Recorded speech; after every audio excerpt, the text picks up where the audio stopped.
Good afternoon, everyone. I hope you can hear me, yes? Yeah, perfect, perfect. So thank you for attending.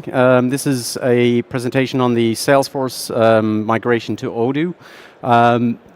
Not many people here, thankfully, so it's probably not many Salesforce users, but show of hands, who has Salesforce or who's aware of Salesforce? Oh, wow, okay, so we've got a very appropriate audience for here. I've just been asked to just put this slide first, just so that at the end we'll have a Q&A. So if you scan the QR code or go to pad.odoo.com/p/gravity, you can just ask any questions and we'll come to those at the end. I'll just give you a moment to get that.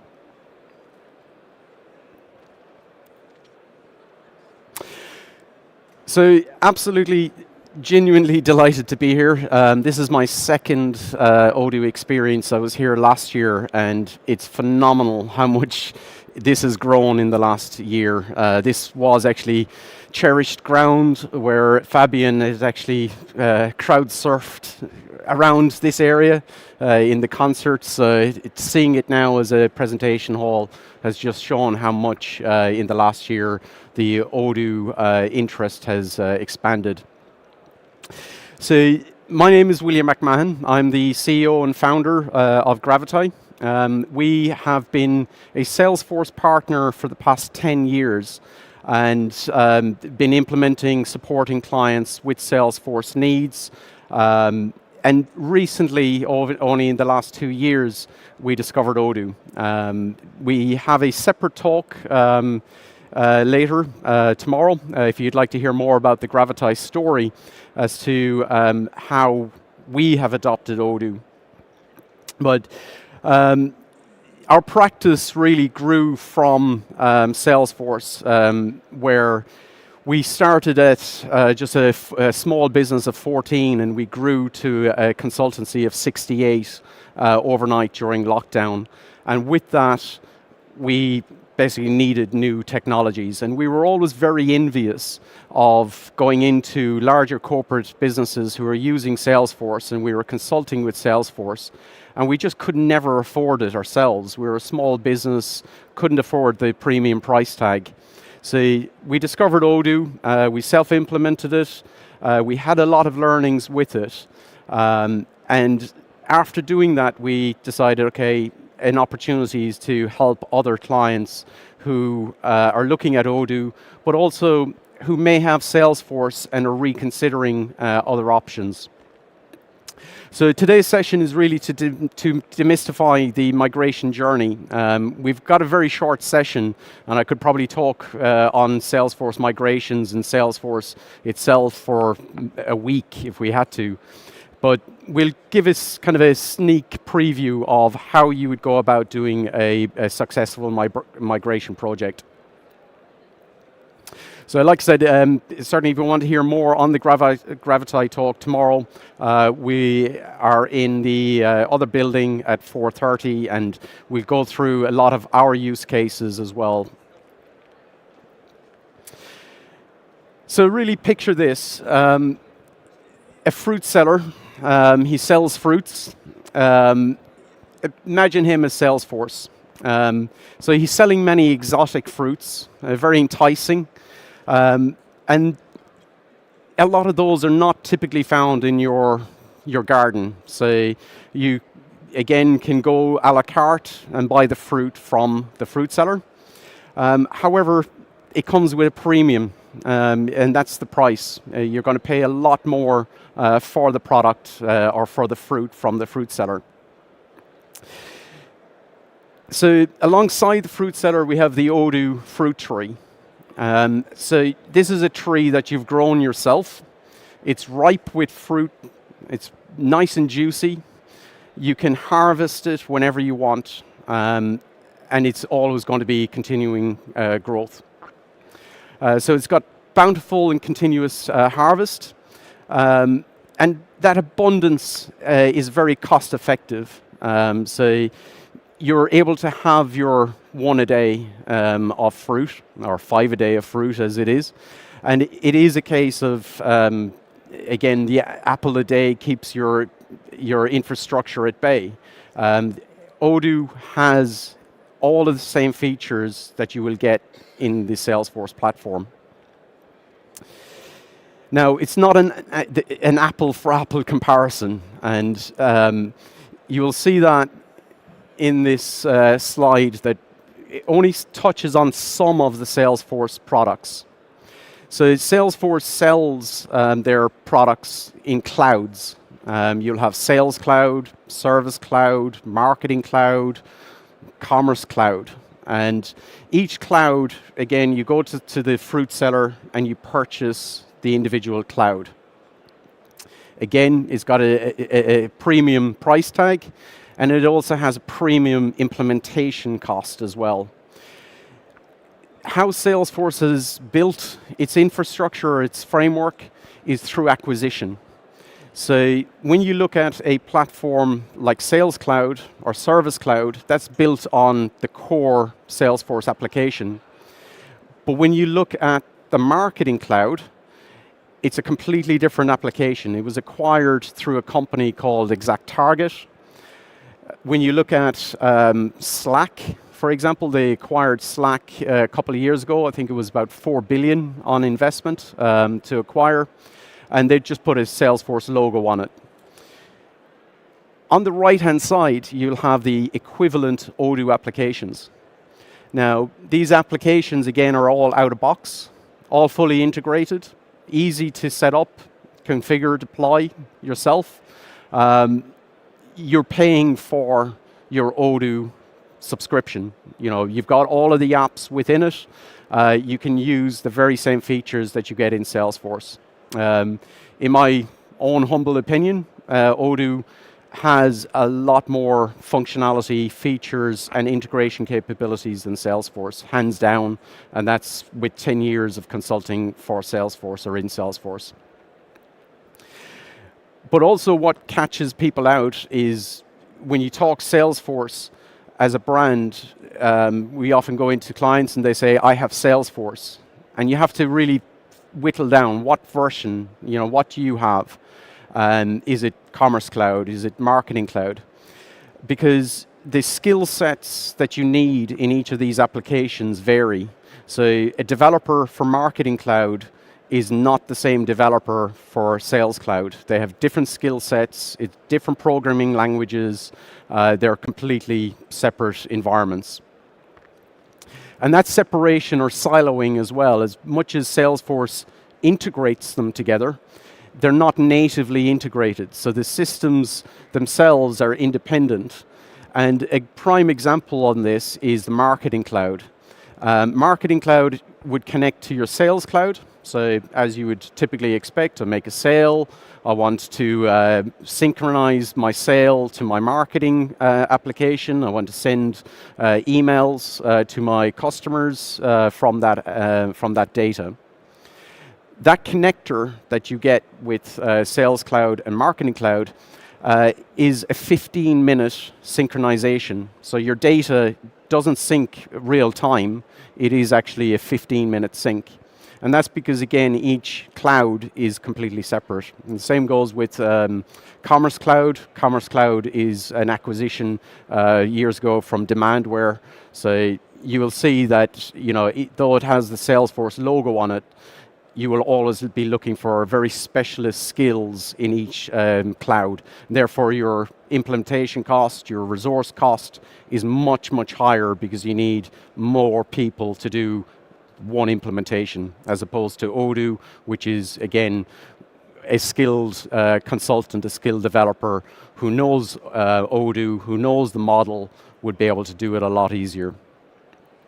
It's also much easier to implement Odoo. Again, that's from my own professional experience. It's, again, natively integrated. So you deploy it, you don't have to be worrying about connectors and integrations and data syncs.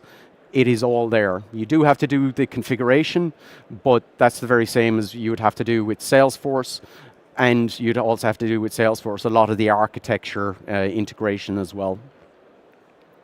So in a nutshell, I was just chatting to somebody outside the door a few minutes ago on the same, is a Salesforce implementation in a kind of a nutshell, is about 5 times the amount of an Odoo implementation, and same with licensing. Yeah, the implementation cost of Salesforce is almost the same cost of your licenses. So always kind of look at that as your total cost of ownership. Odoo, like I said, is much easier, much more cost effective to implement. So really, when we start kicking off our project, what we would suggest is looking at your project team. Make sure that you have an established project team who are enthusiastic to change. Focus on, again, a single point of contact in your project. Somebody who, again, is agnostic. They're not, tied to the solution. They're open for change, and that single point of contact is basically the captain of your ship for the client. They will be the person on the client side who will coordinate your meetings. They'll coordinate your requirements. They'll prioritize. They have to have that kind of super user responsibility. They really have to drink the purple juice, as I call it. They have to embrace Odoo. They really want to learn Odoo and get it implemented. Ideally, your single point of contact, or SPOC, should be project management aligned, so they should have that ability to manage project. And how we do projects at Gravity are agile, so small increment developments, so that you can really demonstrate value quickly to your customer.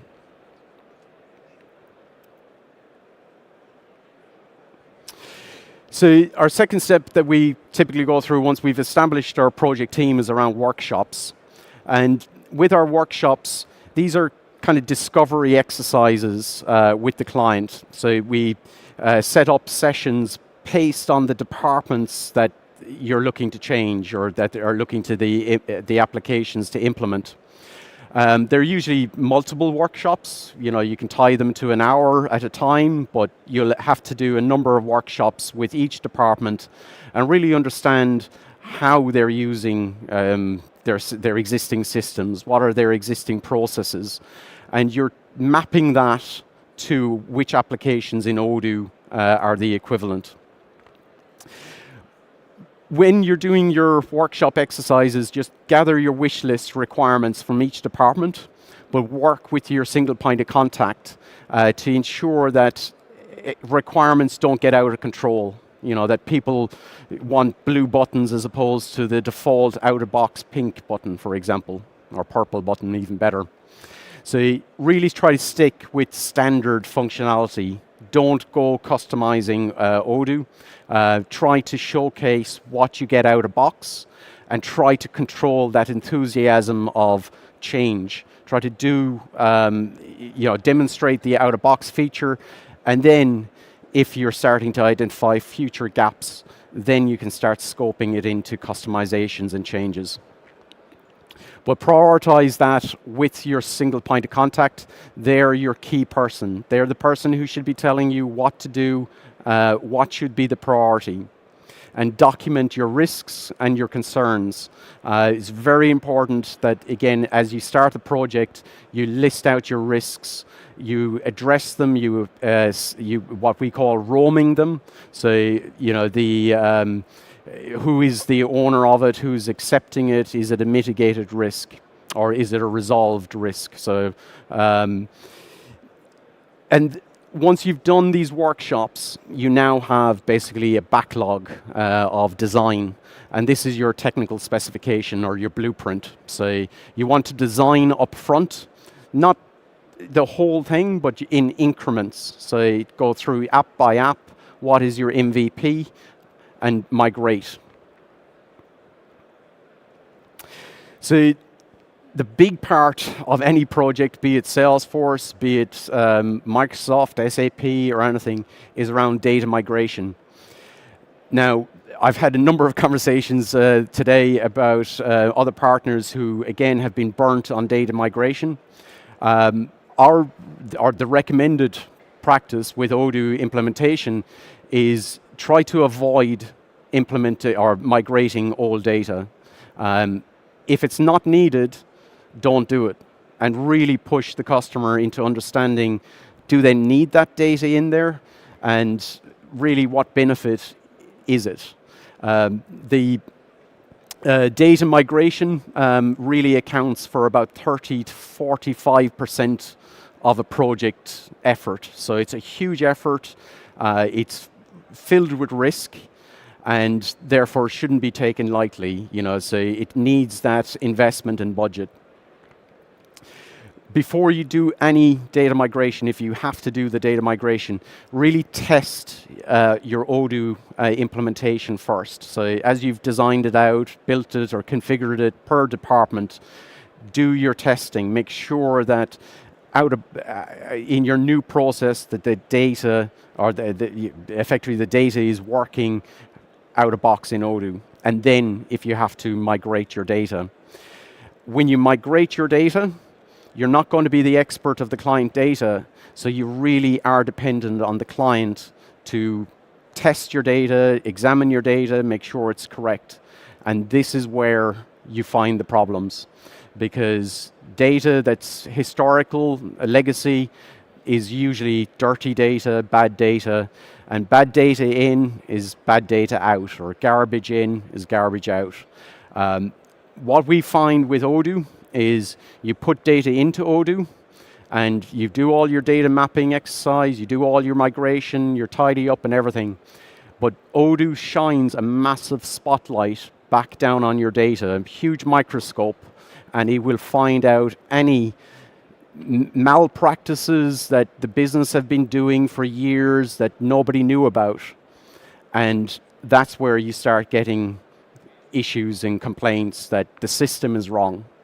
The system isn't wrong, it's usually your data is wrong. And that's why, again, taking time to do your data migration is really, really important.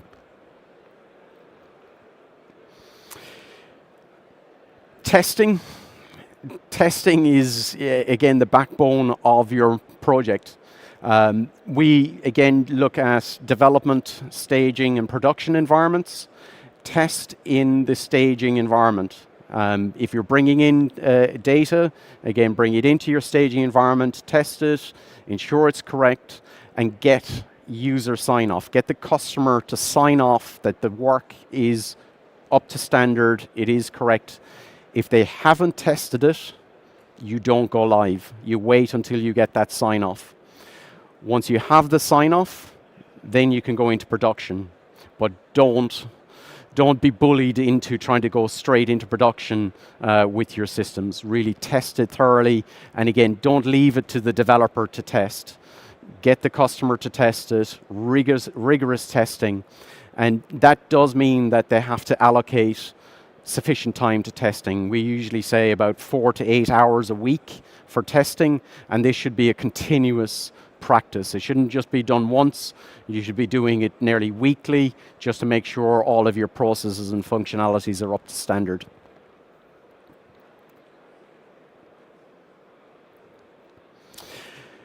So then we get to go live. Now, again, like I said at the beginning, this is a very short implementation strategy onto it, but you will have spent months with the client, doing all of these exercises, designing, configuring, testing, going back and fixing and testing again.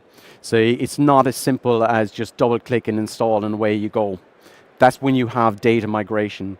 If you're doing a clean field implementation, it gets a lot easier.